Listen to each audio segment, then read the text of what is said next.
నెల్లూరులో ఘనంగా నిర్వహించాలనుకున్న మహానాడు దేశ పరిస్థితుల దృష్ట్యా రద్దయిందని ఎమ్మెల్యే కోటంరెడ్డి శ్రీధర్ రెడ్డి తెలిపారు. ప్రధాని నరేంద్ర మోడీ ఇచ్చిన పొదుపు పిలుపుకు స్పందిస్తూ సీఎం నారా చంద్రబాబు నాయుడు నిర్ణయం తీసుకున్నారని తెలిపారు. వచ్చే ఏడాది నెల్లూరులోనే చరిత్ర సృష్టించేలా మహానాడు నిర్వహించాలని పార్టీ కార్యకర్తల తరపున విజ్ఞప్తి చేశారు. తెలుగుదేశం పార్టీ చరిత్రలో మొట్టమొదటిసారిగా నెల్లూరులో మహానాడు నిర్వహించాలని జాతీయ పార్టీ అధ్యక్షులు చంద్రబాబు గారు, వర్కింగ్ ప్రెసిడెంట్ నారా లోకేష్ గారు నిర్ణయం తీసుకున్న తర్వాత నెల్లూరు జిల్లాలో ఆ యొక్క మహానాడు నా భూతో నా భవిష్యత్ అన్నట్టు సాగాలని, ఒక జనజాతరని తలపించే రీతిలో సాగాలని, నారా లోకేష్ గారి పాదయాత్రను మించి సాగాలని, చరిత్ర గుర్తుండిపోయే విధంగా భవిష్యత్తులో మహానాడు గురించి మాట్లాడుకోవాలంటే నెల్లూరుకు ముందు, నెల్లూరుకు తర్వాత అనే విధంగా, అది కూడా ముఖ్యంగా యువనేత నారా లోకేష్ గారు వర్కింగ్ ప్రెసిడెంట్ అయిన తర్వాత మొట్టమొదటి మహానాడు కాబట్టి దాన్నంతా మహోద్భుతంగా జనజాతరని తలపించే రీతిలో, చరిత్ర సృష్టించే రీతిలో ఒక కోలాహలంగా నిర్వహించాలని చెప్పని జిల్లాలో ఉన్న నాయకులందరూ కూడా, జిల్లా పార్టీ అధ్యక్షుడు పర్యవేక్షణలో నెల్లూరు జిల్లాలో ఉండే 2 మంత్రులు, అదేవిధంగా పార్లమెంటు సభ్యులు, ఎమ్మెల్యేలు, ఎమ్మెల్సీలు, తెలుగుదేశం పార్టీ క్షేత్ర స్థాయి నుంచి ఏదైతే బూత్ ఇన్ఛార్జి దగ్గర నుంచి యూనిట్ ఇన్ఛార్జ్, డివిజన్ అధ్యక్షుడు, co cluster in charge, cluster in charge, అనుమతి సంఘాల అధ్యక్షులు, ప్రతి తెలుగుదేశం పార్టీ నాయకుడు, కార్యకర్త ఎంతో ఉత్సాహంగా, వేగవంతంగా పొందుతారు. చాలా తక్కువ సమయంలోనే చక్కటి గ్రౌండ్ కోవూరు నియోజకవర్గం ఇప్పో కిసాన్ సెజ్ లో తయారైంది.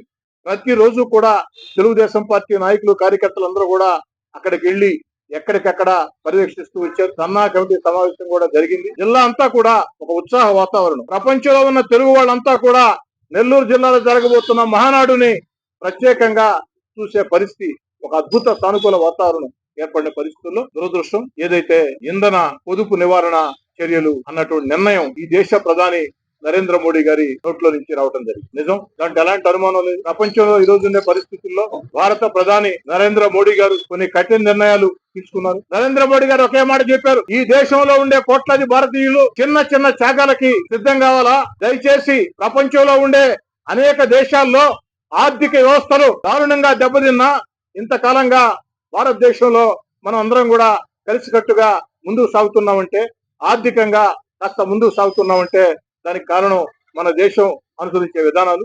ఈ పరిస్థితుల్లో మన ఆర్థిక వ్యవస్థ దెబ్బతినకుండా ఉండాలంటే, ప్రపంచంలో ఒక అతి శక్తివంతమైన దేశంగా మనం ఉండాలంటే ప్రజలు కూడా కొన్ని త్యాగాలు చేయాలా అన్న ఆలోచనతో కొన్ని పిలుపులు ఇవ్వడం జరిగింది.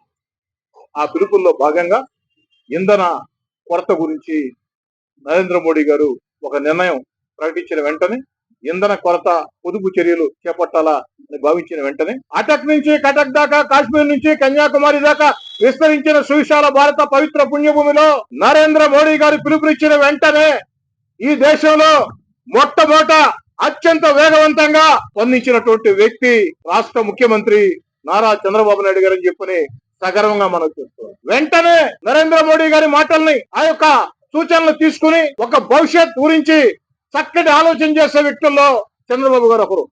ఎందుకని చెప్తున్నానంటే, ఎప్పుడో 25 ఏళ్ల ముందు కంప్యూటర్లు అద్భుతమైన భవిష్యత్తు ఉంటుందని చెప్పని చంద్రబాబు నాయుడు గారు కంప్యూటర్లు అంటే చాలా మంది హేళన చేశారు. కంప్యూటర్లు కూడు పెడతాయా అని చెప్పారు. మేము కూడా నిజమే కదా, కంప్యూటర్లు కూడు పెడతాయి అనుకున్నాం. కానీ ఆ తర్వాత కంప్యూటర్లు గూడు పెట్టాయి. ప్రపంచంలో ఉండే కంప్యూటర్ ఉద్యోగుల్లో అత్యధికులు తెలుగు వాళ్ళంటే దాని అర్థం ఆనాడు అందరికంటే ముందు, ఆనాటి దేశ ప్రధాని కంటే ముందు చంద్రబాబు నాయుడు గారు కంప్యూటర్ రంగంలో చేసినటువంటి కృషే దానికి కారణం. మరి ఈనాడు ప్రపంచం అంతా క్వాంటమ్ వ్యాలీ అంటుంటే ఆ క్వాంటమ్ వ్యాలీ హబ్ గా ఆంధ్రప్రదేశ్ ని తయారు చేయబోతున్నటువంటి తీరు. అందుకే భవిష్యత్తుని చక్కగా విశ్లేషించే, భవిష్యత్తును చక్కగా ఊహించే, భవిష్యత్తులో ప్రజలకి మరిన్ని మేలు జరగాలంటే ఏ చర్యలో ఎప్పటికప్పుడు ఆలోచన చేసే రాజనీతిజ్ఞుడు చంద్రబాబు నాయుడు గారు నరేంద్ర మోడీ గారి మాటల్ని వచ్చిన వెంటనే ఆ యొక్క మాటల్ని, ఆ యొక్క సూచనలు తీసుకుని ఇంధన పొదుపు చర్యల్ని ఆంధ్రప్రదేశ్ లో కూడా చేపట్టి ఎక్కడికక్కడ ఆ యొక్క మంత్రులు గాని, ఏదైతే శాసనసభ్యులు గాని, ఐఏఎస్ అధికారులు గాని, మామూలు అధికారులు గాని, ఉద్యోగస్తులు గాని, వీరందరూ కూడా ఇంధన కొరత పొదుపు చర్యల్ని పాటించండి, చక్కటి సూచనలు సలహాలు ఇవ్వండి అని చెప్పని పిలుపునిస్తూ అయితే నేను పిలుపునివ్వటమే కాదు, నేను సైతం చేసి చూపిస్తానని చరిత్రలో మొట్టమొదటిసారిగా మహానాడు నిర్ణయం ప్రకటించిన తర్వాత కరోనా సంక్షోభ సమయంలో కరోనా కాబట్టి ఆనాడు సాంకేతికత ఆధారంగా మహానాడు జరిగింది. మరి కరోనా లేని వేళ ప్రతి సంవత్సరం కూడా అంగరంగ వైభవంగా ఒక పండుగగా కోలాహలంగా జరిగే మహానాడుని సైతం చంద్రబాబు నాయుడు గారు తప్పనిసరి పరిస్థితుల్లో బాధా పరితప్త హృదయంతో త్యాగం చేసి, ఎందుకని చెప్తున్నానంటే చంద్రబాబు గారి ఆలోచన ఒకటే, మనం ప్రజలకు చెప్పే ముందు మనం పాటించాలా, మన చేతల్లో చేసి చూపించాలా అన్న చక్కటి ఆలోచన చేసి ఎంతో మంది తెలుగుదేశం పార్టీ కార్యకర్తలకి ఇది ఒక బాధాకరమైన పరిస్థితి అయినప్పటికీ దేశం కోసం, దేశ అవసరాల కోసం, దేశ భవిష్యత్తు కోసం, నరేంద్ర మోడీ గారి మాట మీద గౌరవం కోసం ఒక చక్కటి ఆలోచన చేసి ఈ యొక్క మహానాడిని రద్దు చేయడం జరిగిందని తెలియజేస్తుంది. మహానాడిని రద్దు చేయడమే కాకుండా ఈ యొక్క మహానాడుని టెక్నాలజీ ఆధారంగా ఎక్కడికక్కడ, సాంకేతికత ఆధారంగా ఎక్కడికక్కడ ఆ యొక్క మహానాడిని నిర్ణయించాలా. కేంద్ర కార్యాలయంలో ఏదైతే ఆహ్వానితులు ఉంటారో అదేవిధంగా క్షేత్ర స్థాయిలో నియోజకవర్గమా, మండలమా, క్లస్టరా అన్నది ఆలోచన చేసి ఎక్కడికెక్కడ ఎక్కువ మందికి ఈ మహానాడు సందేశం చేరాలా. ప్రతి సంవత్సరం మహానాడు లాగే రాజకీయ తీర్మానాలు ఉంటాయి, రాష్ట్ర భవిష్యత్తు కోసం తీర్మానాలు ఉంటాయి, ప్రజా సమస్యల మీద చర్చ ఉంటుంది. గత వైఎస్ఆర్ కాంగ్రెస్ పార్టీ పరిపాలనలో విధ్వంసమైనటువంటి వ్యవస్థల గురించి ఉంటుంది. భవిష్యత్ ఆంధ్రప్రదేశ్ కి చంద్రబాబు గారు చేసే దశ దిశ ఉంటుంది. అదే మహానాడు చక్కటి తీర్మానాలు ఉంటాయి, చక్కటి చర్చా కార్యక్రమాలు ఉంటాయి. కానీ మహానాడిని నెల్లూరులో బహిరంగంగా భారీ ఎత్తున చేస్తే కొన్ని వేల వాహనాలు ఆ యొక్క ఇంధనం ఆ యొక్క ఆదా చేయాలా, దాన్ని 10 మందికి కూడా ప్రజలకు కూడా స్ఫూర్తినిచ్చే విధంగా ఉండాల ఉద్దేశంతో ఈ మహానాడుని హంగు ఆర్భాటాలు లేకుండా సాంకేతికత ఆధారంగా నిర్వహిస్తూ ఉన్నారు. మనస్ఫూర్తిగా ఒక పక్క నెల్లూరు జిల్లాలో ఈ మహానాడు అంగరంగ వైభవంగా జరగలేదే అన్న బాధ ఒక పక్క ఉంది. కానీ మరో పక్క ఈ దేశం ఉండే పరిస్థితుల్లో నరేంద్ర మోడీ గారి ఆలోచనని చంద్రబాబు నాయుడు గారు అమలు చేశారు. బాబు గారు కూడా ముందు చూపుడు నాయకులు కాబట్టి ఈ విషయం ప్రజలకు మొత్తం తెలియజేసేదానికి చెప్తూ తెలుగుదేశం పార్టీ కార్యకర్తలు, నాయకులు అందరికి కూడా మనం చేస్తూ ఉన్నా ఈ యొక్క మహానాడు సాంకేతికత ఆధారంగా జరుగుతుంది. ఈ రోజే నెల్లూరు రూరల్ నియోజకవర్గంలో క్లస్టర్ ఇన్ఛార్జీలు, కో క్లస్టర్ ఇన్ఛార్జీలు, డివిజన్ అధ్యక్షులు, అనుబంధ సంఘాల నాయకులతో ప్రత్యేకంగా సమావేశం పెట్టి ఆ సాంకేతిక ఆధారంగా ఏ విధంగా చేయాలా అన్న దాని మీద చర్చ పెడతామని తెలియజేస్తూ మరోసారి ఒక చక్కటి నిర్ణయం తీసుకున్నటువంటి చంద్రబాబు నాయుడు గారికి, యువనేత నారా లోకేష్ గారికి ప్రత్యేకంగా ధన్యవాదాలు తెలియజేస్తూ నా మాటలు ముగించే ముందు జాతీయ అధ్యక్షులు చంద్రబాబు నాయుడు గారికి, యువనేత నారా లోకేష్ గారికి వినయపూర్వక అభ్యర్థన, ఈ సంవత్సరం అన్ని అనుకుని రంగం సిద్ధమైన తర్వాత ప్రత్యేక పరిస్థితుల్లో హంగు ఆర్భాటాల దూరంగా సాంకేతిక ఆధారంగా నిర్వహిస్తున్నారు కాబట్టి వచ్చే సంవత్సరం మహానాడు ఖచ్చితంగా నెల్లూరు జిల్లాలోనే జరపాలని, వచ్చే సంవత్సరం మహానాడు నెల్లూరు జిల్లాలో జరిగే విధంగా అప్పటికి దేశ పరిస్థితులన్నీ కూడా నరేంద్ర మోడీ గారి నేతృత్వంలో, చంద్రబాబు నాయుడు గారి నేతృత్వంలో అన్ని రకాల కూడా దేశం అంతా పరిస్థితులు చక్కదిద్దుకుంటాయి. అన్ని దేవుడి దయ వల్ల అన్ని చక్కదిద్దుకున్న తర్వాత వచ్చే సంవత్సరం మహానాడుని ఇదే సింహపురి గడ్డ మీద జరపాలని చెప్పని, ఇదే నెల్లూరు జిల్లాలో జరపాలని, ఎక్కడైతే మహానాడుని ఈ రోజు మనం అనుకున్నామో అదే ప్రాంతంలో వచ్చే సంవత్సరం మహానాడు జరపాలని చంద్రబాబు నాయుడు గారిని ఒక తెలుగుదేశం పార్టీ కార్యకర్తగా కోరుతూ, నెల్లూరు జిల్లాకు వచ్చేది ఇక్కడ జరుగుతుంది కాబట్టి ఒత్తిడి ఎక్కువగా ఉంటది కాబట్టి ఇక్కడ కాస్త అదనంగా కూడా ఏర్పాట్లు చేసి ఉంటారు. కానీ ఏం చేద్దాం, తప్పనిసరి పరిస్థితి. ఈ సందర్భంగా నరేంద్ర మోడీ గారిని, చంద్రబాబు నాయుడు గారిని వ్యతిరేకించే రాజకీయ పక్షాలకి నేను ఒక మాట చెప్తాను. ఇది రాజకీయాలు మాట్లాడే సమయం కాదు, రాజకీయ వాదాలు వివాదాలు ఉండే సమయం కాదు.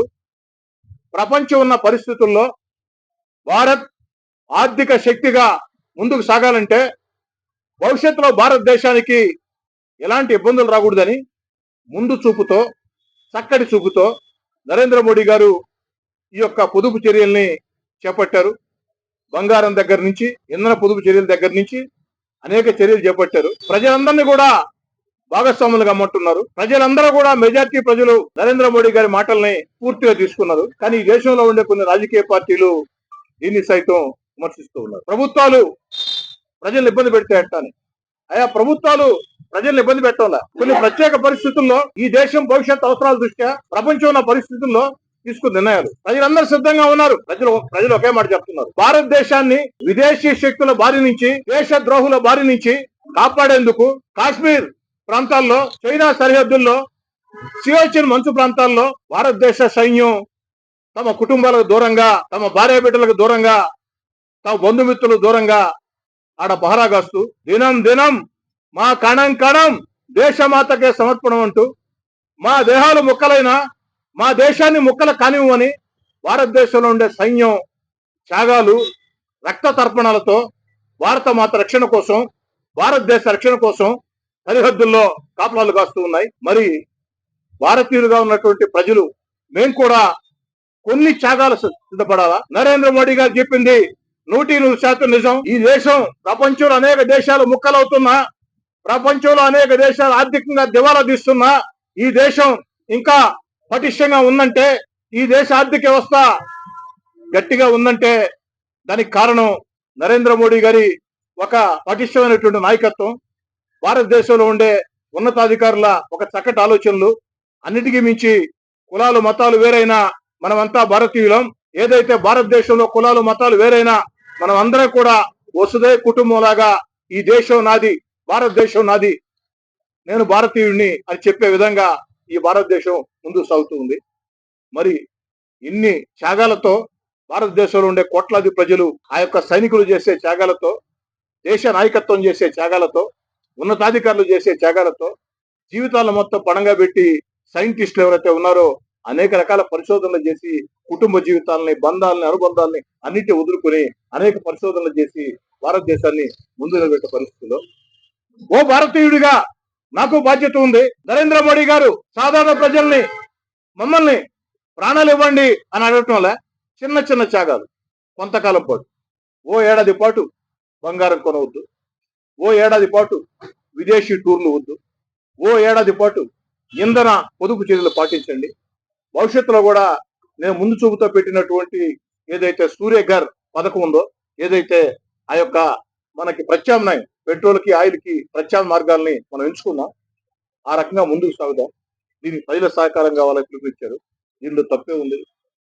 మరి భారతదేశంలో ప్రతిపక్షాలు ఒక్క మాటలో చెప్పాలంటే నరేంద్ర మోడీ గారిని, చంద్రబాబు నాయుడు గారిని విమర్శించే ప్రతిపక్షాలని దారి తప్పిన ప్రతిపక్షాలు, గమ్యం లేని ప్రతిపక్షాలు, ముందు చూపు లేని ప్రతిపక్షాలు, దేశభక్తి లేని ప్రతిపక్షాలు, కేవలం రాజ్యాధికారం, అధికారం, ఓట్లు తప్ప మరోది ఆలోచన చేయకుండా ఏదో రకంగా అధికారం రావాలా అన్న తాపత్రయం తప్ప మరొకటి లేదు. దయచేసి ఆ ప్రతిపక్షాలకు కూడా నేను పిలుపునిస్తూ ఉన్నా, దయచేసి ఈ విషయంలో రాజకీయ వివాదాలు వద్దు. ఒక చక్కటి సందేశాన్ని ఈ దేశ ప్రధానమంత్రి ఇచ్చారు, ఒక చక్కటి నిర్ణయాన్ని చంద్రబాబు నాయుడు గారు తీసుకున్నారు. అందరం కలిసి పనిచేద్దాం. ఎన్నికలు వచ్చిన వేళ ఎవరికి నచ్చిన పార్టీకి వారు ఓటేసుకుంటారు, ఎవరికి నచ్చిన వ్యక్తికి వారు ఓటేసుకుంటారు. ఎన్నికలు లేని వేళ ప్రపంచమే ఒక పెను సవాల్ని ఎదుర్కొనే పరిస్థితుల్లో, ఈ రాత్రికి ఏమవుతుందా, రేపేమవుతుందా, ఎల్లుండేమవుతుందా అనే పరిస్థితుల్లో భారతదేశానికి ఏమీ కాకూడదు అనుకుంటే మనం అందరం కూడా ఒక్క తాటి మీద ఉండాలా. కాబట్టి కులాలు మతాలు వేరైనా, పార్టీలు వేరైనా, ప్రాంతాలు వేరైనా, వర్గాలు వేరైనా, ముందు నేను భారతీయుడిని, ఈ దేశంలో పుట్టిన భారతీయుడిని అన్న భావన ప్రజల్లో వచ్చే విధంగా అన్ని రాజకీయ పార్టీలు పనిచేస్తేనే ప్రజలు ఆ యొక్క నరేంద్ర మోడీ గారి, చంద్రబాబు గారి వ్యతిరేక ప్రతిపక్షాలని కనీసపాటి గౌరవిస్తారు. అలా కాకుంటే ప్రజల ఆగ్రహాల్లో మీరు కొట్టుకుపోతారు. కాబట్టి ఈ దేశంలో నరేంద్ర మోడీ గారిని, చంద్రబాబు గారిని కారణం లేకుండా ఉచ్చ నీచాలు మరిచి విమర్శించే ప్రతిపక్ష నాయకులారా, దారి తప్పిన, గమ్యం లేని, భవిష్యత్ తెలియని ప్రతిపక్షాలుగా మీరు మిగలవద్దు. జనజీవన స్రవంతిలో కలవండి. ప్రజల ఆకాంక్షలకి, ప్రజల గుండె చప్పుళ్ళకి అనుగుణంగా రాజకీయాలు చేయండి అని పిలుపుస్తూ, అంతర్జాతీయ సంబంధాలు ఉంటాయి, అంతర్జాతీయ సమస్యలు ఉంటాయి. కాబట్టి ప్రధానమంత్రి చెప్పింది టూర్లు. మోడీ గారు టూర్ అయినా పోయారా? నరేంద్ర మోడీ గారు విహారయాత్రకు పోయారా? ఏదైనా టూర్కు పోయారా? విదేశాలకు పోయాడు. విదేశాలకి సైకిల్లో పోలేరు కదా, విదేశాలకి మోటార్ వెహికల్ పోలేరు కదా, విదేశాలకి విమానంలో పోవాల్సిందే కదా. అదే నేను చెప్పేది. దీంట్లో కూడా ఎందుకు వాదాలు ప్రతివాదాలు? మన అందరూ అడుగుతున్నా, మీరు విదేశాలకి సైకిల్లో పోతారా? విదేశాలకి ఈ మోటార్ సైకిల్లో పోతారా? ఇప్పుడు సపోజ్ మీ బంధువులకి ఎవరికో ఎమర్జెన్సీగా అమెరికాలోనో లండన్ లోనో ఆరోగ్య సమస్య వస్తుంది, జరగద్ది, ఆడికి మీరు పోవాల్సి ఉంటుంది, పోకుండా ఆగిపోతారా? నరేంద్ర మోడీ గారు చెప్పింది ఏంది? దయచేసి కొంతకాలం పాటు, అంటే ఓ ఏడాది పాటు విహారయాత్రలకి విదేశాలకు వెళ్ళవద్దు. ఆ విహారయాత్రలు పెట్టే ఖర్చు, భారతదేశంలో చక్కటి విహార ప్రదేశాలు ఉన్నాయి, అక్కడికి వెళ్ళండి, దానివల్ల దేశానికి సాయం చేసిన వాళ్ళు అవుతారు. ఓ ఏడాది పాటు బంగారం కొనవద్దు, అంటే వీలైన తక్కువ. ఇప్పుడు పెళ్లి అవుతుంటది, పెళ్ళినప్పుడు కనీసపాటి బంగారం కొనుక్కుంటారు కదా, దాన్ని తప్పట్టం లేదే. కొంచెం బంగారం కొనుగోలు తగ్గించండి. ఇంధన పొదుపు చర్యలు, అందరినీ నడవండి అని చెప్పడం లేదే. కాస్త పొదుపు పాటించండి. వారానికి ఒక రోజు, తర్వాత ఒక 2 రోజులు ఉద్యోగస్తులు వర్క్ ఎట్ హోమ్, అదే వర్చువల్ విధానంలో మీటింగ్లు, సాధ్యమైనంత వరకు ఇంధన పొదుపు చర్యలు పాటించండి అని పిలిపించాడు. దీంట్లో తప్పే ఉంది. దేశ ప్రధానమంత్రి ఖచ్చితంగా ఆయన కూడా ఢిల్లీలో ఉండాలా, ఆయన కూడా సైకిల్ తిరగాల, ఆయన ఈ మోటార్ సైకిల్ పోవాలంటే ఎలా సాధ్యం అవుతుంది?